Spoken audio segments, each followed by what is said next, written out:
A great deal of work went into making sure players would see the buildings get destroyed as they travel around the valley in the final battle. While we cannot and do not wish to force the player to see these events, we try to increase the odds that the player would end up in the best possible position for the show. Measures ranged from simply hiding a strider behind rocks to setting up complex logic conditions that must be met in order for the destruction to occur.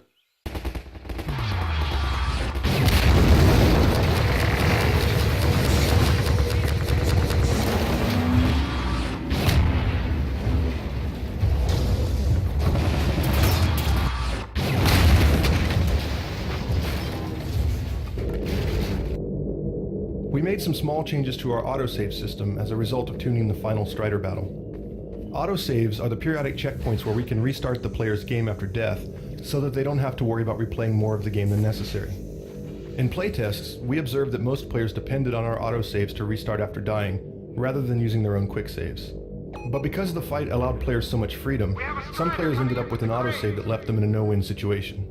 Low on health and pinned down by hunters, or too far from the base to defend the rocket in time, some players failed 30 or more times before finally giving up. To address the no-win situation, we extended our autosave system to monitor health over time and to only perform the autosave if the player was deemed safe for a reasonable period of time.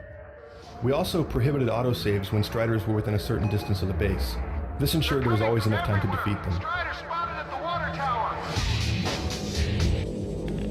To create a climactic finish to this level, we ramped up Strider density and citizen presence, and then systematically destroyed outer installations in order to move the action as uncomfortably close to the base as possible. It was important to us that everybody be able to play to the end of the episode, but we also wanted them to feel that defeating the Striders required a heroic effort.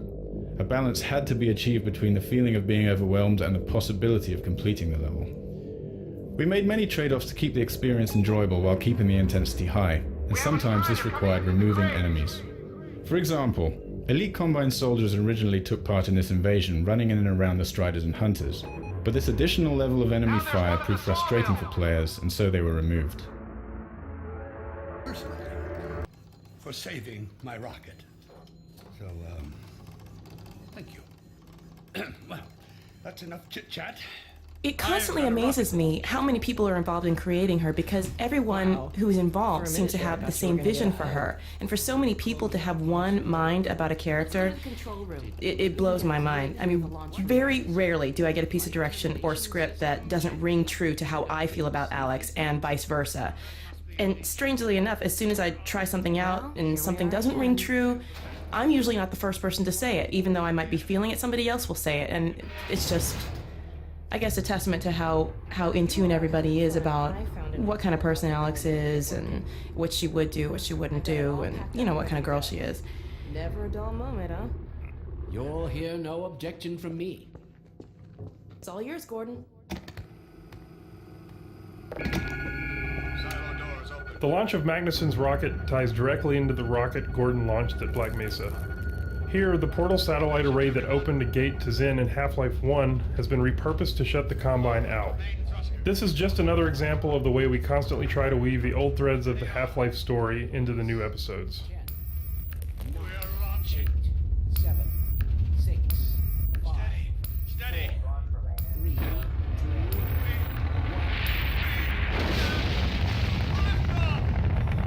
Yeah! we did it! We sure did. Just gonna control myself. Yes! Fantastic. Deep breath.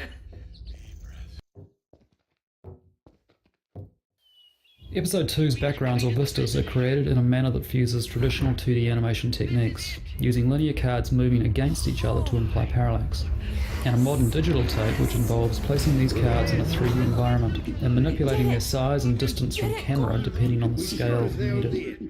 A series of cards can sit in front of a 3D skybox, and with the addition of atmosphere or fog, a realistic result can be achieved. Too happy right now. You got that right, sweetheart. But we've got plenty to celebrate. Developing the Half-Life episodes allows us to steadily flesh out the details in an ongoing cosmic struggle. Most of this conflict remains far in the background, but little by little, we are able to bring new elements up front. One of our goals for Episode 2 was to fully develop the grub-like advisors, first glimpsed in Half-Life 2. In Episode 1, They make several brief appearances, but have no direct effect on the events in the game. Come on, Gordon. In Episode 2, we deliberated on how soon to show them becoming active, and decided to pull back the veil in stages. Therefore, we first see them being hauled around by Combine troops, completely passive. Next, we see one waking up from incubation, still somewhat groggy, and beginning to discover its power. But by the end of the episode, the advisors come fully into their own, front and center, as characters with a huge impact on the story. To create the Eli death sequence, we talked it through in great detail, wrote up an outline with all the events we discussed, and then produced an animatic. We used rough sketches painted over screenshots and a variety of crude special effects and sounds to create a quick pre-visualization of how the scene would play out. Not only did this help us to converge on a shared vision for the scene, but by working rough, we were able to quickly iterate until we had a design worth implementing in the game.